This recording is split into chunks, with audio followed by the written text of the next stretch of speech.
Hello, everyone, and welcome to Durrett.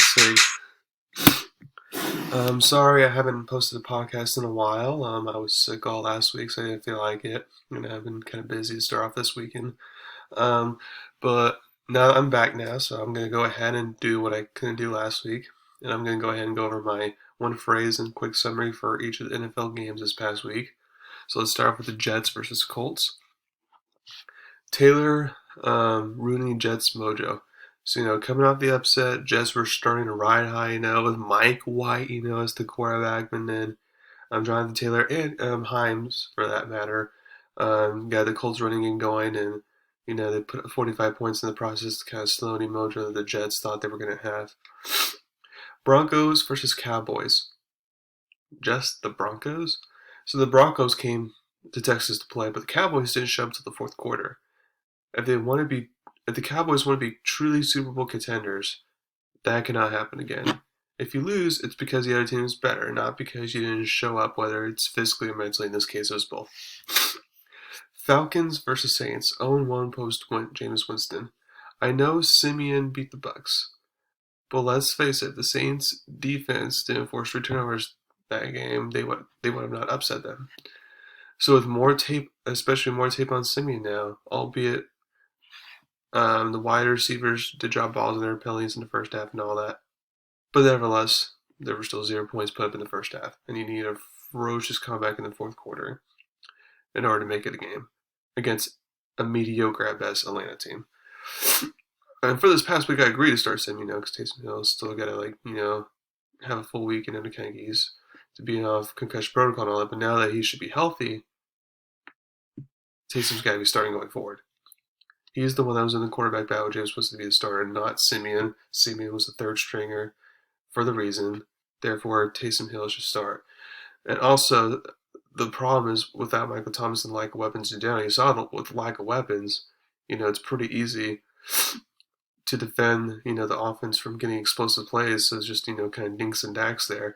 But with Taysom Hill, um, you can be able to run. He can be able to run like scramble that makes something out of nothing, basically like Lamar Jackson does. And so that way you can get some positive yards there and keep the defenses honest, which then can potentially open things up more in passing games. So if the Saints want to do a two QB system, I mean, fine, go ahead, but Taysom Hill needs to be the majority guy. He needs to be like the number one guy, not Simeon.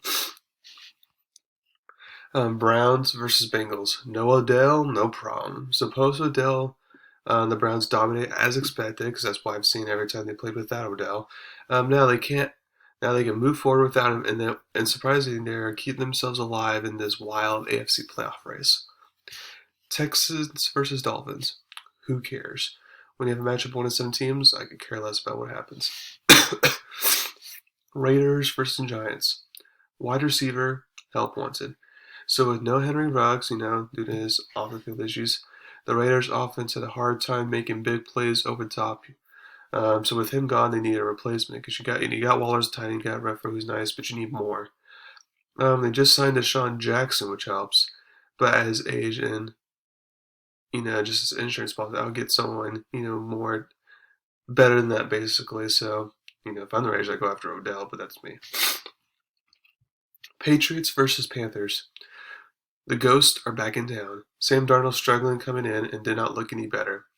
When he faces Belichick, he sees ghosts as he claimed once before, and that sure looked like to be the case once again. And now he's going to be out for a couple weeks, whatever, with a shoulder strain issue. So the Panthers are clearly going to be in the market for quarterback next year. Bills versus Jags. The real Josh Allen.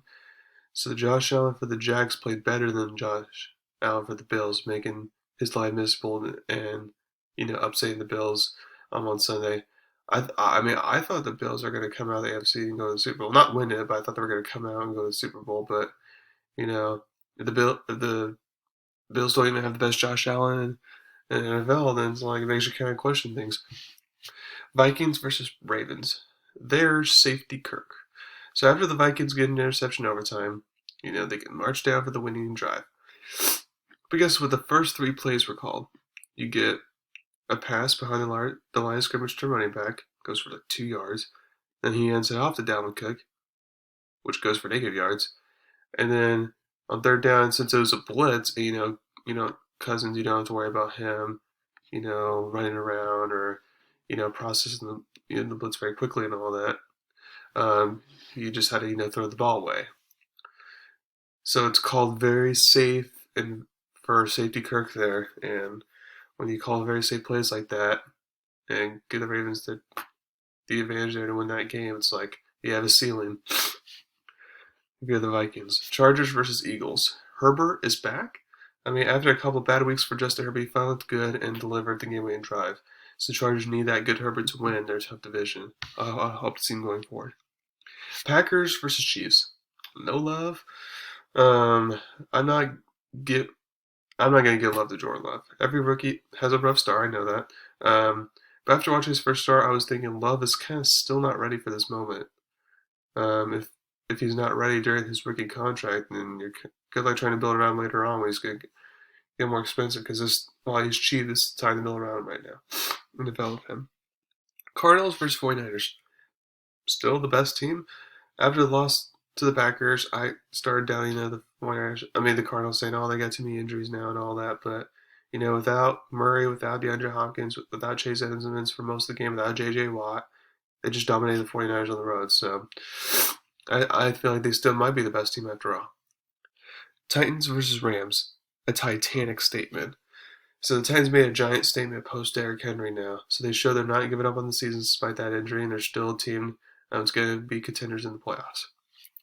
Bears versus Steelers. Field of Dreams. I think Bears fans saw Monday night, despite the loss, that with Fields as the quarterback, they finally have some type of good future that they can kind of daydream about on the horizon. Okay, so now I want to go over my NFL predictions for this week.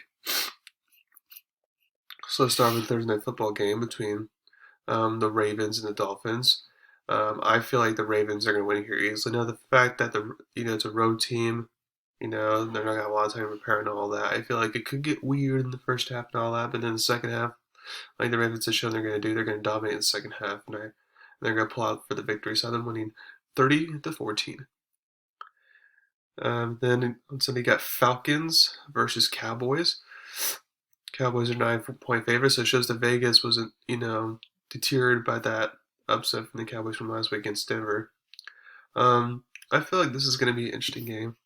For me, it was actually kind of hard to predict this game because I thought, with the Falcons upsetting the Saints and with the way Cowboys broke in last week, I'm like, can the Falcons actually get the upset here? I mean, they were close to getting the upset there last year, as we all know with the onside kick debacle there, but I decided, you know what? I do think the Cowboys will actually get a good test in the fight out of this, but I do think they'll pull out in the end this time. I have them winning 27-20. Saints versus Titans. Now, it's hard to predict this game because I don't know if the Saints, if they're still doing the 2QB system, Simmons starting to get transferred to Hill now. Either way, I do feel like Titans at home will win this game. They're only favored by 3, but I do feel like they're going to win this game. I do feel like the Saints can once again make it better. They have a defense. Titans aren't going to be able to run the ball in that defense, especially without Derrick Henry. But because the Titans have A.J. Brown and Julio Jones to worry about, and as we saw the Saints secondary can be exposed, that's kind of the matchup where I'm giving the Titans the edge there, besides the home field advantage. So I'm going to have them win 30-21. Jaguars versus Colts. I feel like Jaguars with Trevor Lawrence, he's going to play, and their running back James Robinson's going to play, but they're both kind of questionable or not 100% with their knee injuries. So I feel like that's going to limit the Jacksonville offense. It's going to be the defense, have to go berserk again, which I don't think they can do 2 weeks in a row. So I'm going to have Colts win this one, 24-10. Browns versus Patriots. This one was probably one of the hardest games for me to predict here, because I could see it going either way. I do feel like with Nick Chubb and Deontay Johnson, the third string running back from the Browns, being out along Kareem Hunt still being out, the fact that the Browns won't be able to run the ball like they want to, in my opinion, that's the deciding factor there, and that's why I'm going to pick the Patriots to win. In a close one, despite the running back losses, I'm going to have them win 24-17. Um, Next, I got Bills versus Jets. Um, I I'm not sure who's starting for Jets because we're waiting to see if Zach Wilson's healthy or not. But even whether it's Zach Wilson or Mike White, I do feel like the Jets aren't going to be able to match what the Bills are going to do. I feel like the Bills are going to bounce back, because all good teams that get very embarrassed bounce back well. So I'm going to have the Bills bounce back by a lot, winning 45-16. Lions versus Steelers. Pittsburgh wins easily here. Lions remain winless. I think Steelers winning 24-3. Bucks versus Washington. Get nothing to say here. Bucks are going to win easily here, 38-13. Panthers Cardinals. Again, Panthers with PJ Walker here. I mean, Cardinals are going to win easily, whether it's Colt McCoy or not. If I were Cardinals, I would rest Colin Murray another week because you can afford to in this case. I have the Cardinals winning 28-7 here. Vikings versus Chargers. Now this one's going to be an interesting matchup here because I feel like this could be a shootout because I don't feel like the Chargers defense can contain the Vikings and same vice versa with the Vikings defense.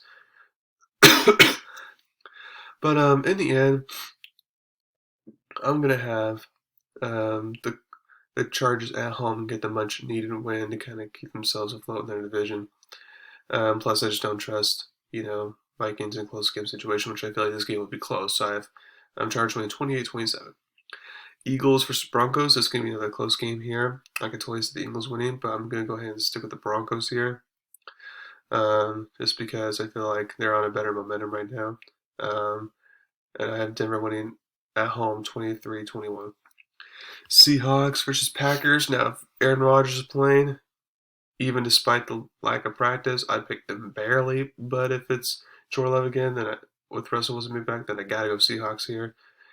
In the end, I feel like that's what will probably happen is Seahawks winning because Aaron Rodgers out the whole week and probably won't miss this game maybe. So I have them Seahawks winning 24-17.